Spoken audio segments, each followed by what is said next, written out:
আরজি করে বোমাতঙ্ক, যে ছবি আপনারা দেখছেন, একটি ব্যাগ পড়ে থাকে এবং সেই পড়ে থাকা ব্যাগ ঘিরে আতঙ্কের সৃষ্টি হয়েছে। আরজি করে বোমাতঙ্ক, ব্যাগ ঘিরে হাসপাতাল চত্বরে বোমাতঙ্ক। প্রতিনিধি অভিজিৎ এই মুহূর্তে আমাদের সঙ্গে রয়েছেন। অভিজিৎ, এই ব্যাগটি ঠিক কোথায় পড়ে রয়েছে?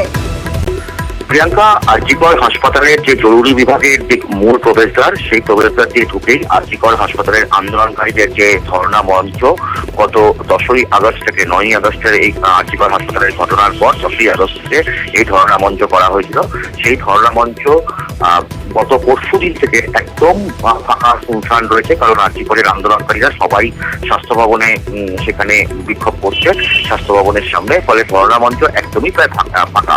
এবং সেই ধর্ণা মঞ্চে আজকে ভোরবেলা থেকে হঠাৎ করে নজরে আসে সিআইএসএফ জওয়ানদের এবং পুলিশেরও, যে সেখানে একটি ব্যাগ পড়ে রয়েছে, একটা ব্যাগ পড়ে রয়েছে এবং দীর্ঘক্ষণ ধরে সেটা খোঁজাখুঁজি করা হয় এবং তারপরে তার মালিক কেউই তার মালিকানা জানায়নি এবং বেওয়ারিশ এই ব্যাগটিকে ঘিরে চাঞ্চল্য ছড়িয়ে পড়ে এবং ফলে কোনো বোমা যাতে কোনো জিনিস থাকতে পারে এমনটাও আশঙ্কা প্রকাশ করা হচ্ছে।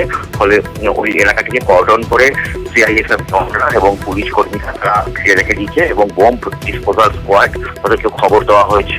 তবে আরজিকর হাসপাতালের এই ধর্ণা মঞ্চে, আন্দোলনকারীদের ধর্ণা মঞ্চে এই ধরনের পরিত্যক্ত ব্যাগ কি করে এলো, এই ব্যাগ কে বা কারা রেখে গেছে সেই বিষয়টা খতিয়ে দেখা হচ্ছে। তবে এই মুহূর্তে বম ডিসপোজাল স্কোয়াড খবর দেওয়া হয়েছে এবং রোগী এবং রোগীর আত্মীয়দেরকে অনেকটা দূর দিয়ে যাতায়াত করতে দেওয়া হচ্ছে।